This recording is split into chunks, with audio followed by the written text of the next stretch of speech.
There he is.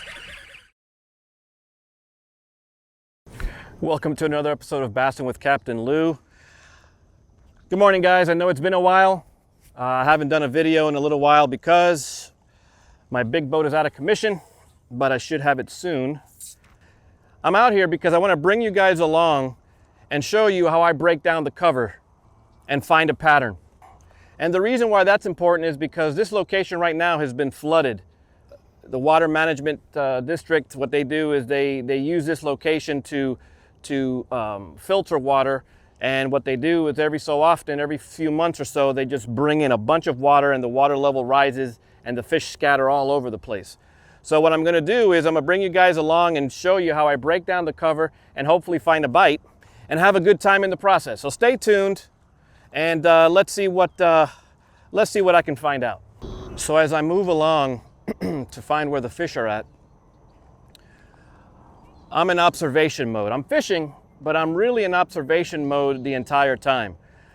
I want to observe what's going on. Are there active bait fish in the area moving? Are there active birds feeding?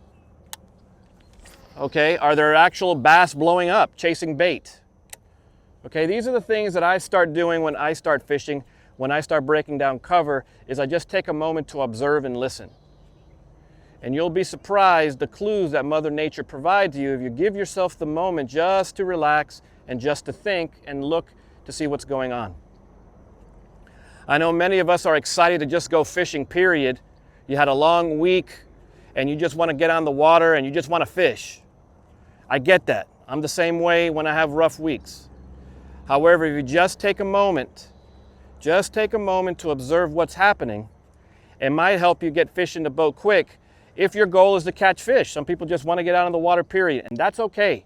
But if you want to catch fish, give yourself a moment to observe what Mother Nature's telling you. You guys will be seeing in the various frames the type of cover that I'm dealing with.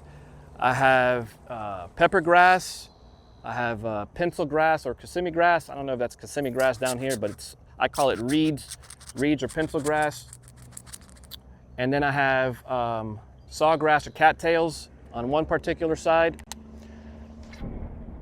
And as far as structure goes, there's a lot of rock and road beds and all kinds of different stony type of structure or rocky structure in these areas. So I got to take my time and break down all these areas and see where they might be holding up on. So what I like doing is, since I'm in an open type of area, I can just go 360 and I take advantage of casting to all the different types of cover there is around me. I see something waking over there. Let's see if I can reach it. Something's waking over there. Very subtle on the surface. And it's moving at a good clip. Sometimes it's a bass, sometimes it's a gar. I just want to get ahead of it a little bit and see what I can do. I lost sight of it, but it's in that general area. I'm going to go with a swim jig.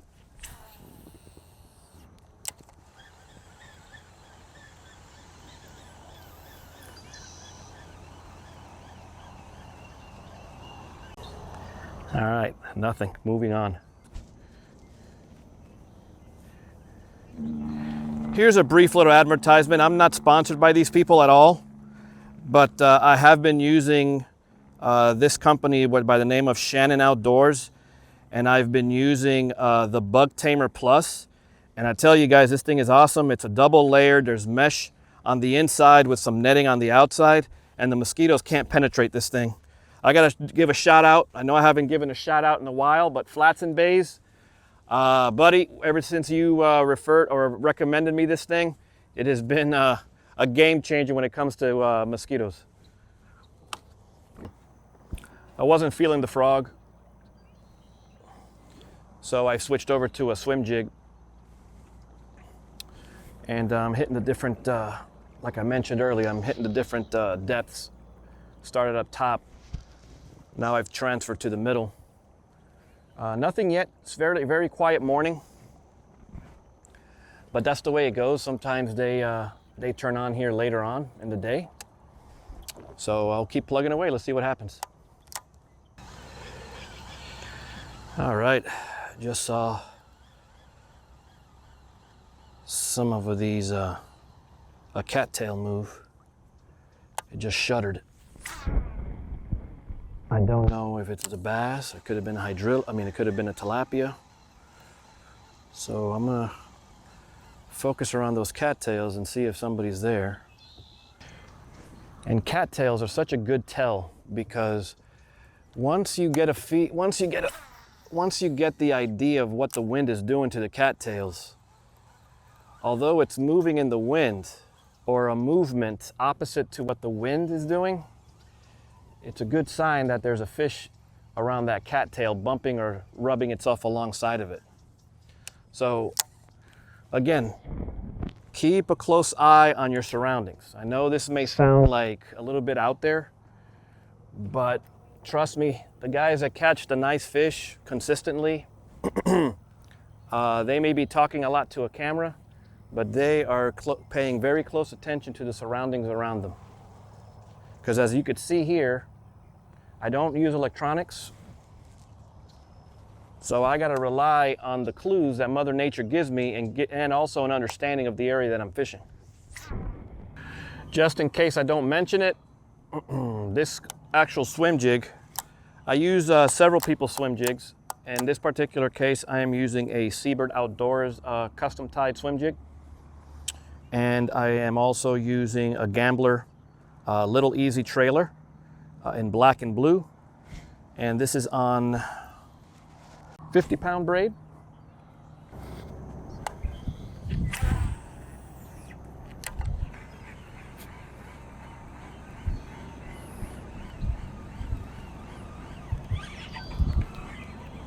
There's one. There's one. Nice one. Nice one. Nice one. On the swim jig. Hit it pretty good.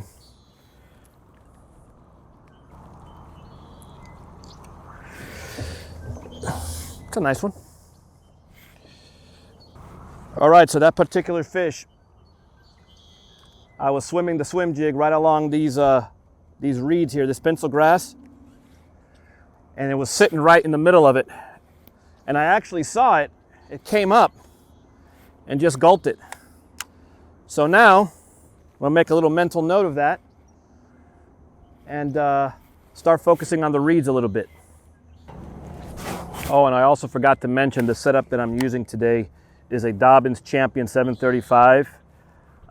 If you're looking for a very versatile, strong rod that won't let you down, the Champion 735, really look at them. I'll leave the link below for Dobyns. Very great line of rods. I've been fishing them for years. You won't be disappointed. So when you're focused on breaking down specific cover, in this case, again, these reeds over here, these pencil reeds, well, I call them pencil reeds. Anyways, when you're breaking down the cover, I mentioned this on one of my frogging videos, and that is you don't want to cast immediately on that particular spot. Because if there is the fish, let's say you broke down the cover correctly and you identified where they're holding up at, the last thing you want to do is throw a bait right on top of their heads and spook them when you're casting from a far distance. If you're pitching and stuff like that, that's a different thing. But when you're casting to a target that's a considerable distance away, I like to cast past the target or along the borders of the target, so that if the fish is active, let's say in a small patch and he's active or actively feeding or something like that, it will either swim out to get your bait, or if you cast behind and bring it right over its head or on top of its head, it'll blow up vertically on your lure. But if you went ahead and just cast directly to a spot, it splash, and you see that wake rush out, it's a good chance you spooked the living crap out of it. So cast ahead of your targets and then move over the area that you're planning to fish on. And that's gonna help you guys put a little bit more fish in the boat. So as you can see, sometimes what I need to do to keep this swim jig right below the surface and above the water is I hold my rod vertically sometimes. And as soon as it starts approaching me, I slowly start lowering the rod tip while I maintain that swim jig on top of the surface. In the event that I get hit by a fish or a bass takes my jig, then what I'm going to do is I'm going to reel in the slack, lower my rod tip, and then set the hook again.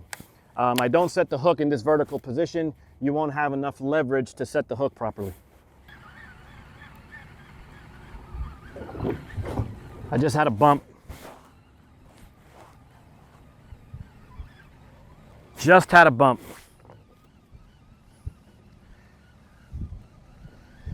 Nice bump, nice wake, good bump. I didn't set the hook though. I wanted to wait for the weight to see if it grabbed it, but it gave it a nice bump. I don't know, I may have to switch it up, but they're reacting, they're doing something.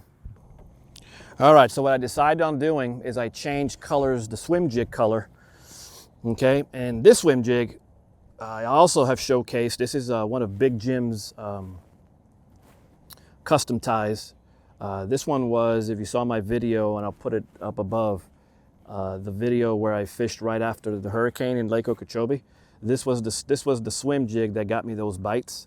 And then I have a different swim bait trailer. So let's see, this particular one is the CPF Lures, the Sunfish Ditto Swimmer in 3.2 inches. I like to do mix and matching sometimes just to see if the bass like it. And then if they don't, I'll go into a more traditional type of color to match the swim jig a little better. But I like doing some mismatching. So let's see how this works out. Oh, I had a bump again. Had a bump. But I don't know what it was. Tail's intact. Man, I had a bump.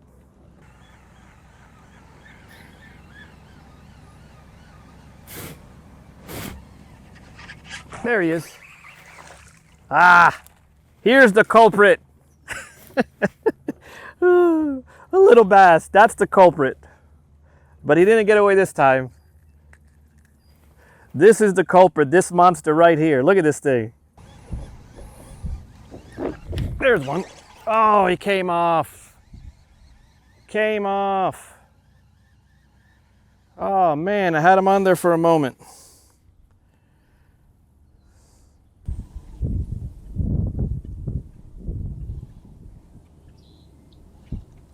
There he is. There he is. Oh, so that was funny. That was funny. Not bad. I mean, little guy, but I'll take it. So that was interesting. So what happened there was there was a little bass swimming around my swim bait. So I slowed down the swim bait to see how the little bass was going to react, or the smaller bass was going to react. And then this guy was hugging the bottom, and the bottom is only 3 feet, but he was by a patch of grass and I didn't see them there. And as soon as the swim bait touched the bottom, he just slurped it in. So they may be on the bottom. Let's see what happens. In case you guys are wondering what swim bait I'm using today. Today I'm using one of Ultimate Bass's sponsors, Lockett Lures. This is their swim minnow. This is the, if I'm not mistaken, this one is their 5-inch. Their 5-inch Ghost, this is Watermelon Ghost. It's one of my favorite colors, especially out here in these type of waters. So if anybody's wondering, Lockett Lures outlet. You can buy a lot of bulk soft plastics at a very good price. I know I'm plugging in a lot of people's stuff, but it's good stuff, and I only fish with the good stuff. So there you go, Lockett Lures. So now you notice, since I switched approaches, or I changed approaches, now to keep the bait down, now I got my rod down, okay? And I slowed down my reeling now, so that now it just ticks along the bottom or the lower middle water column. I mean, again, this is about only 3 feet, so But either way, I got to slow it down and really put my rod tip down in order to keep that swim bait on the lower half of the water column.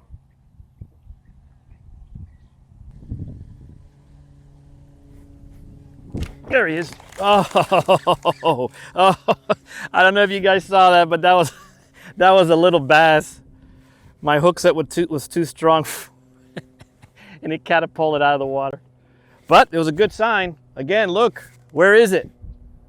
Those pencil reeds. And listen, I know I may be annoying somebody because I'm getting the vegetation wrong, so please be nice and comment below and tell me what vegetation that is, and I'll stop calling it pencil reeds and give it its proper name. Oh my God. Whew. A big catfish. I thought it was a big 6-pound bass, but it was a catfish.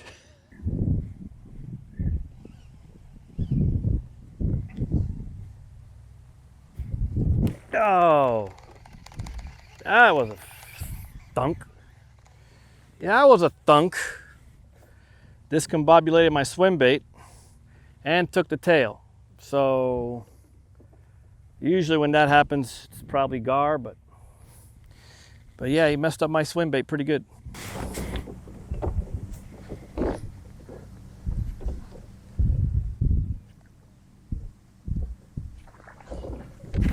There he is. Oh, it's a gar. Oh man, it's a gar. It's a gar. Damn. There he is. There he is. Oh.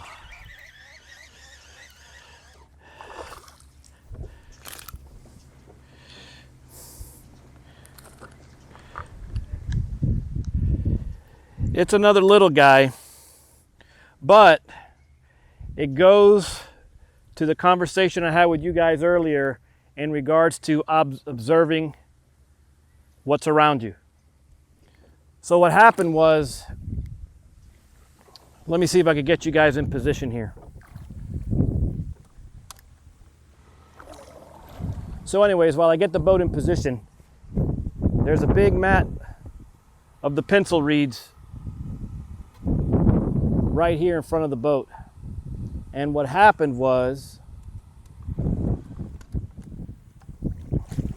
I saw some movement, even though it's windy or breezy, I saw some movement in the middle of those reeds.